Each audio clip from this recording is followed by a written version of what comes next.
Bonjour à tous, après avoir vu l'histoire de Bugatti et de Ferrari, nous allons aujourd'hui évoquer l'histoire de Fiat. Nous allons commencer par la création de cette entreprise, puis nous verrons la croissance et nous terminerons par ce qu'est devenue l'entreprise aujourd'hui. D'abord, l'entreprise Fiat, qui est l'acronyme de la fabrique italienne d'automobiles de Turin, est créée en 1899 au Palazzo Pricrazio à Turin en Italie. On y compte alors 30 actionnaires, parmi lesquels figurent Serrano, Facchioli, etc. Cette nouvelle entreprise voit alors un capital de 800 000 lire, soit, ne rêvez pas, 413 € à peu près. Agnelli, qui est le premier président de l'entreprise, a voulu très vite constituer une entreprise d'importance nationale pour que l'Italie puisse refaire son retard industriel sur ses voisins français également. L'idée du président est de produire des automobiles populaires utilisables par le plus grand nombre, et il réussit à persuader un grand groupe du financier turinois des perspectives intéressantes de la production automobile de ce type.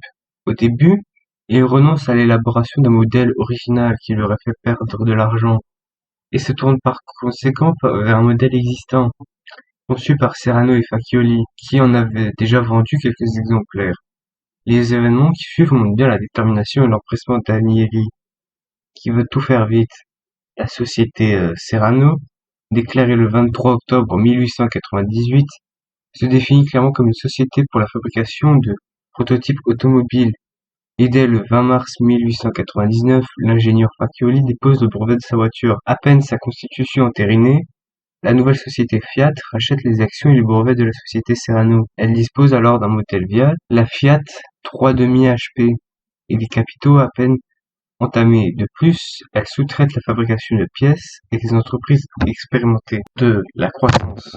L'entreprise inaugure alors sa première grande usine en 1900 à Turin.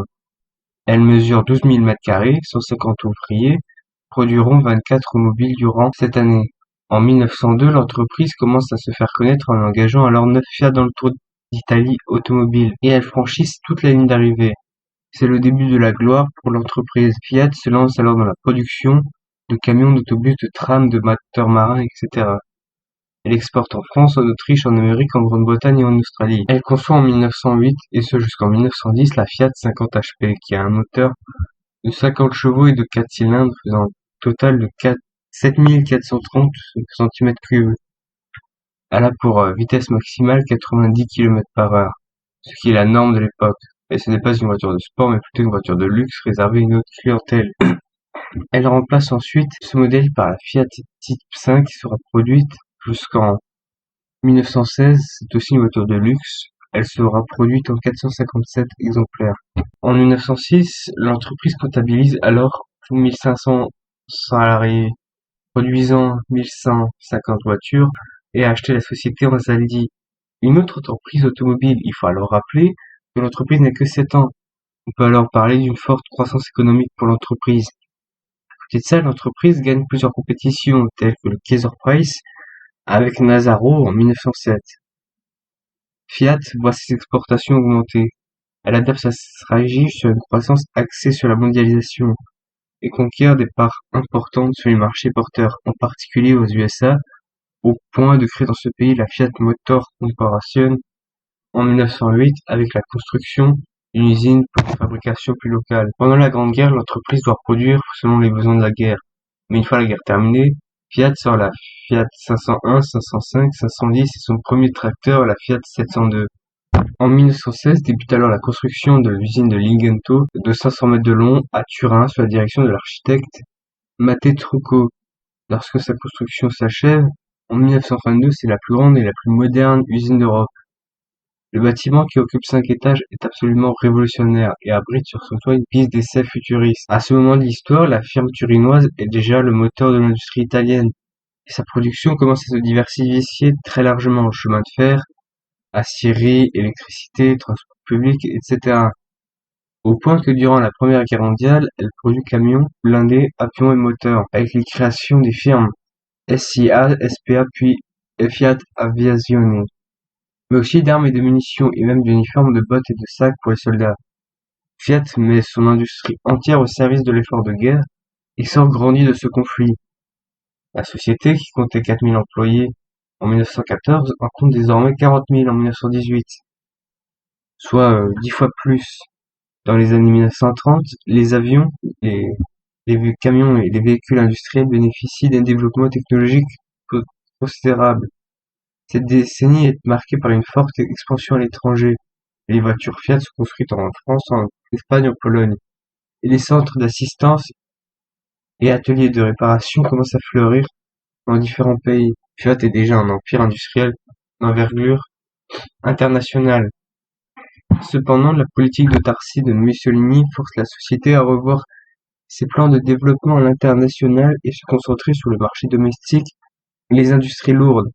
Les secteurs aéronautiques et ferroviaires ainsi que les travaux publics connaissent alors une forte croissance. Le slogan de Fiat est alors sur terre, sur mer et dans les airs. Toutefois, la croissance perdure et à la veille de la Seconde Guerre mondiale, les effectifs du groupe se montent alors à 55 000 employés.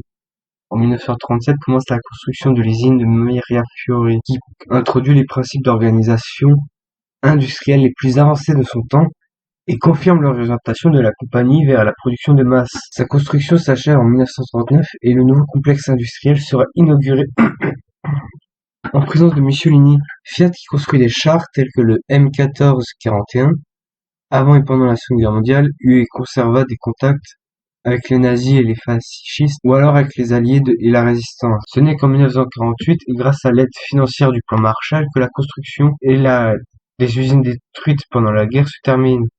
Quand la production retrouve son niveau d'avant-guerre, si bien que l'on parle de miracle italien. Vittorio Valletta poursuit alors la stratégie de croissance, d'acquisition et de diversification lancée par Agnelli et les profits recommencent à croître et les effectifs à augmenter. Dans les années du miracle économique italien, l'industrie automobile est l'un des principaux moteurs de développement. En 1949, on compte une voiture pour 96 habitants. En 1963, une voiture pour 11 habitants. En 10 ans, le nombre de salariés de l'entreprise passe à 85 000 et la production d'automobiles est multipliée par 6, de 71 à 425 000 unités par an. En 1953, Fiat présente la 1400, première voiture diesel italienne, puis en 1955, la Fiat 600 qui sera produite à 4 millions d'exemplaires.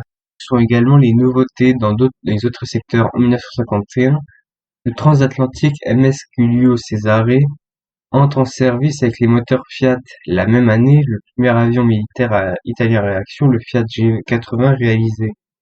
En 1956, le chasseur tactique Ariel Italia G91 remporte le concours de l'OTAN. L'année suivante, l'entreprise présente l'hélicoptère 7002. Fiat commence également à construire des engins de terrassement et multiplie par 13 sa production de tracteurs, de quelques 1800 à 22 600 exemplaires par an. Un nouveau modèle de camion entre alors à production, le 682N, qui sera fabriqué pendant un quart de siècle. En 1958, c'est le boom économique et la production augmente de façon impressionnante, tirée par la production automobile de machines agricoles. Les usines de Mirafiori doublent leur capacité, plus de 50 000 ouvriers travaillent en 2 postes et parfois 3. Le secteur automobile est le symbole du miracle économique italien. Et Fiat, avec 85% de la production du pays, joue un rôle de premier ordre. Le nombre d'ouvriers atteint alors un maximum de 230 000. C'est également à ce moment-là qu'est décidée la construction d'une seconde méga-usine, celle de Rivalta di Torino, toujours près de Turin, inaugurée en 1968. Après avoir aidé la création du secteur automobile en Yougoslavie avec Zastava, dans les années 1950, en Espagne avec SIT, Fiat est le principal collaborateur, concepteur et fournisseur de vases en Union soviétique à Taglioï-Tigrad. Il fournira également les licences de fabrication pour les 600 000 exemplaires Sigulilada par an, copie des modèles Fiat 124 et Fiat 125. L'entreprise ne cesse alors de croître jusqu'aux années 1990 où la crise commence. Ses bénéfices commencent tout doucement à chuter. La qualité de leurs matériaux commence à faire peur de la clientèle due au plastique et aux morceaux de voitures placés à la va-vite. De plus, l'entreprise n'innove plus beaucoup. Des rumeurs de rachat commencent à courir les rues Et ça ne tarde pas, General Motors achète 20% du capital de Fiat, qui achète 10% de la totalité du groupe GM. Et nous allons terminer par aujourd'hui. Le constructeur Fiat appartient aujourd'hui au groupe Stellantis suite à la fusion de sa maison mère et du groupe PSA. Peugeot Citroën a eu un chiffre d'affaires de 110 milliards d'euros en 2017 et un bénéfice de la même année de 3,5 milliards de dollars, qui est plus que l'année 2016. C'est maintenant la fin de cette vidéo. N'oublie pas de t'abonner et moi je vous dis à la prochaine.